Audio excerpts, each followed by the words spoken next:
Hi there, Mr. Sutton here, bringing you the Pre-Cal Honors 8-3 Part 2 homework solutions on infinite geometric series. So for this problem, we've got this series with some mystery term, an, going from 1 to infinity, so it's an infinite series. They're telling us the first term, a1 of this series, is 16, and then this an plus 1 over an equals 1/2 term might be a little confusing if you've never seen that notation before. And then they're asking for the actual value of the sum from 1 to infinity of this. So the key here is realizing that this is a geometric series.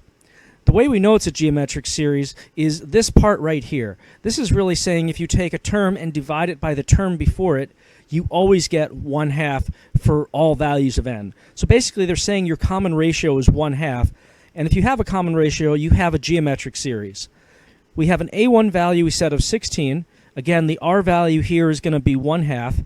And just to do a quick check, because divergent is one of the answers here, the absolute value of 1/2 is less than 1. This indicates that this is a converging infinite series. So it's not choice E. We know it's going to be an actual number here. To find that number, we just have to use our sum formula, S equals a1 over 1 minus r.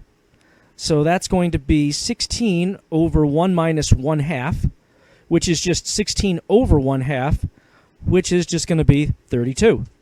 So choice D. For this problem, we're trying to find the sum from 1 to infinity of this expression.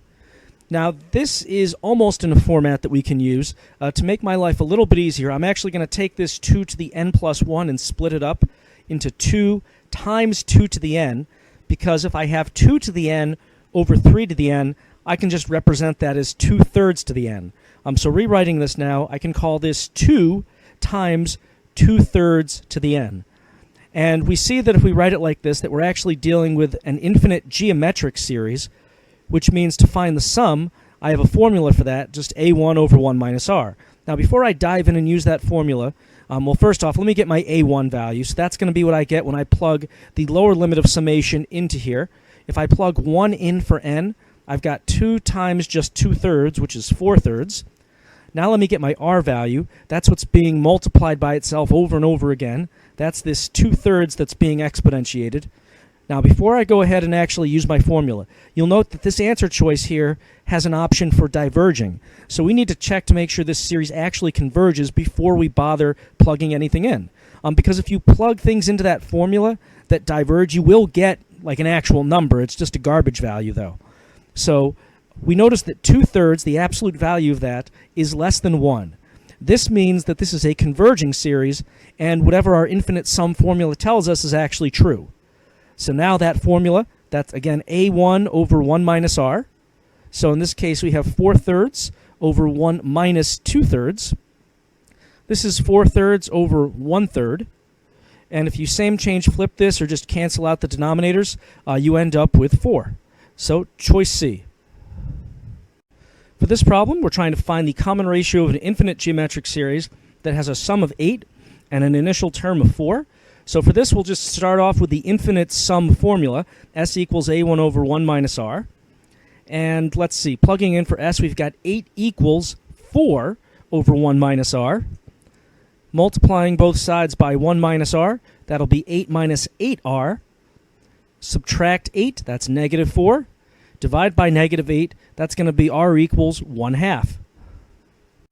On this problem, we're trying to find the common ratio of an infinite geometric series that has a sum of negative 4 and a first term of negative 1.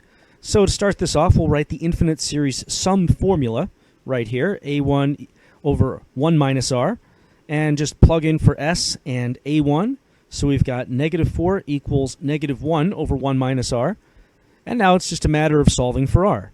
So if we multiply both sides by 1 minus r, that gives us negative 4 plus 4r on the left side. And then adding 4, that'll give us 3.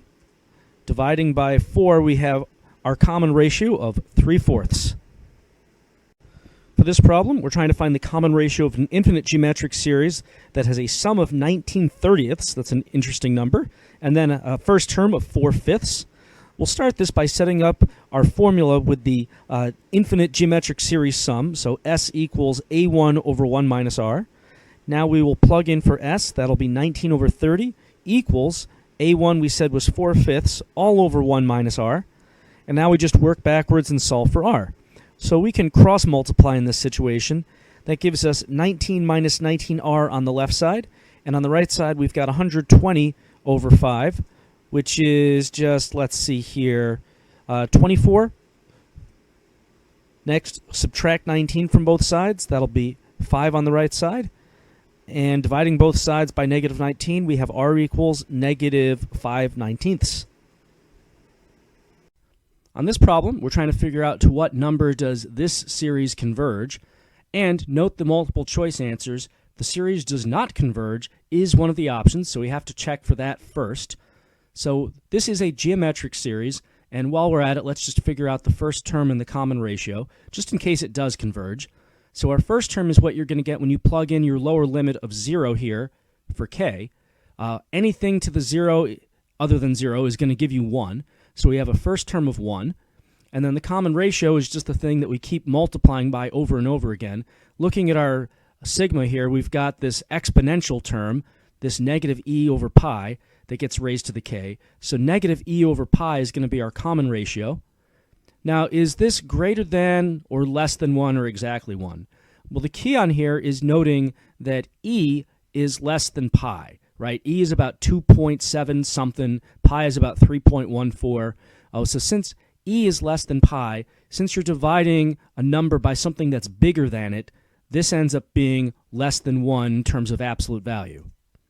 Since this expression is less than 1, that means that this is a converging series. And by the way, this was a no calculator question, so you needed to reason this out somehow without just plugging it in your calculator. But since we figured out that this is a converging series, let's go ahead now and plug it in our infinite sum formula, a1 over 1 minus r. So that's going to be 1 over 1, let's see, plus e over pi, because we're subtracting a negative. That's, of course, none of the answer choices, so we have to simplify this a bit. There's a few ways you could do this. I think the most straightforward is just to get a common denominator down here and then same change flip this thing. So instead of 1 here, we can call this pi over pi. And then adding it with the e here, we have pi plus e all over a common denominator of pi. That's all happening in our denominator. And now same change flip, we can call this pi over pi plus e. Is that one of the answer choices? It is. Answer choice C.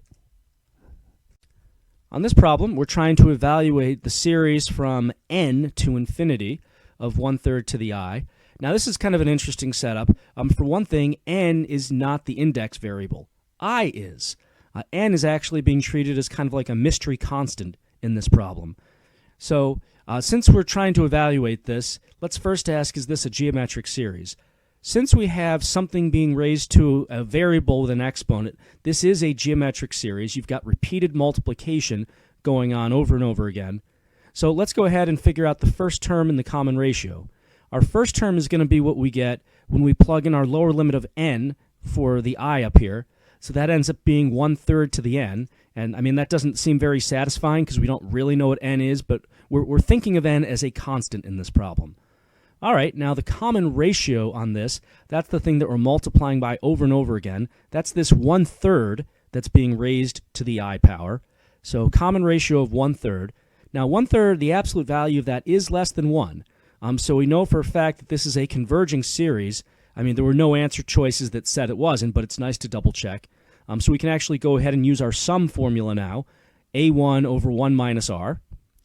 So we can write this as 1/3 to the n over 1 minus 1/3. And now it's just a matter of simplifying this and making it look like one of these answer choices. So you'll notice that we don't have any fractions within fractions here. So let's clean this up a little bit. I can write this as, let's see, 1 minus 1/3. That's really just going to be 2/3 down there. And then I can divide by 2/3 if I multiply by 3/2. So same change flip. So this is really 1/3 to the n times 3/2. And just to make it look like an answer choice, I'm going to write the 3/2 out in front. That allows me to match this with answer choice C. On this problem, we're trying to find the value of this sum. Now, one of the answer choices is the series diverges, so we are going to have to check right away to see if this diverges or converges. But the good news is this is a geometric series. We have repeated multiplication here, so we can use our geometric series test for convergence. But let's start by just getting the initial value while we're here, because this thing probably does converge. So to get that initial value, to get the a1, we have the lower limit, which happens to be 0 here, being plugged in for our exponent. So negative 2/3 to the 0, that's going to give us an a1 value of just 1.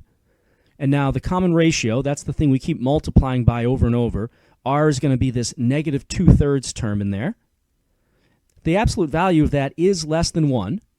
That means by our geometric series test that this converges. So we can go ahead and find the sum. It's going to be either choices A, B, C, or D.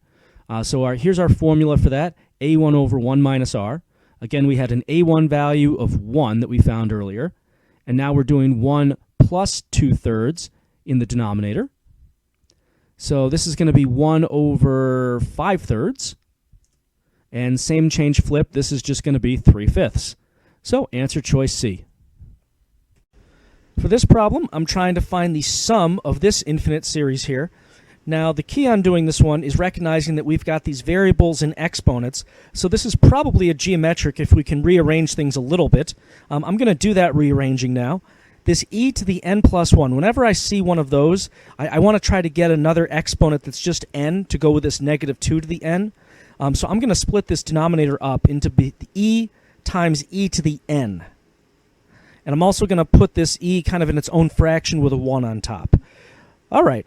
So now that I've got negative 2 and e both being raised to the n, I can rewrite this second fraction as just negative 2 over e, all of that raised to the n power.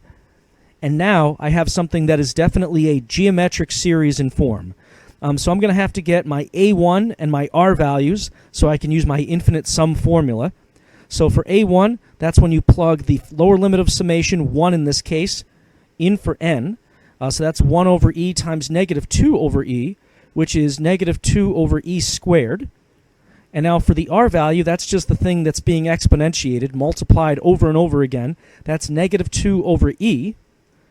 The key here is that this right here, well, we have to figure out if this is less than or greater than 1, because we have an option for the series diverging, so we have to make sure this thing actually converges before we go about trying to find any of these other answer choices. So 2 is less than e, right? E is about 2.7 and some change. If I divide a number by a number that's bigger than it, I get something less than 1. So the absolute value of negative 2 over e is less than 1, which means we know for sure that this infinite geometric series is going to converge. Since we know that, we can safely plug the a1 value and the r value into my formula here, this a1 over 1 minus r formula. I mean, even if this diverged, you could plug stuff in, but the number you'd get out of this formula would be a garbage number, not really worth anything. But now we know that it's going to be worth something. So let's go ahead and plug in negative 2 over e squared in the numerator, and then we have 1 plus 2 over e in the denominator. Now, this is a little bit of a mess. I'm just going to try and combine these terms in the denominator, and then I'll same change flip whatever I've got down there. So I need a common denominator of e. This is really e over e plus 2 over e. I can write that as e plus 2 over e in the denominator. Now I'm going to same change flip this thing. I've got negative 2 over e squared times e over e plus 2. And just simplifying this a little bit, this e cancels out with one of the e's down here, and I can distribute whatever's left over. So that's going to be negative 2 over just e squared plus 2e, if I simplify that. And that gives us answer choice, let's see, e squared plus 2e, that's going to be choice B. For this problem, I'm trying to find the value of this infinite series. So to start off, I'm going to make my life a little easier by rearranging things in here a bit. I'm going to rewrite this numerator as negative 3 times negative 3 to the n. And that's going to allow me to take this negative 3 and this 5, which are both being raised to the n, and make that just one fraction, negative 3/5, all being raised to the power of n. So now that I've written it like this, it's a little bit easier to see that this is a geometric series. And we're going to go ahead now and find the a1 and the r value of this. So our a1 value, that's what we get when we plug our lower limit of summation 1 in for the exponent here. So that's negative 3 times negative 3/5 to the 1, which is just positive 9/5. And then for the r value, that's just the thing that we're multiplying by over and over again. That's the term being exponentiated, this negative 3/5. Now that is absolute value-wise less than 1. So we know for a fact that this converges. None of the answer choices suggested otherwise, but it's nice to double check. So let's go ahead now and use our a1 over 1 minus r infinite sum formula here. So this is 9/5 over 1 plus 3/5. This is going to now be 9/5 over, let's see, this is 5/5 plus 3/5, so 8/5. And then multiplying by the reciprocal, we have 9/5 times 5/8. 5s are going to cancel, leaving us with a final answer of 9/8. Choice D.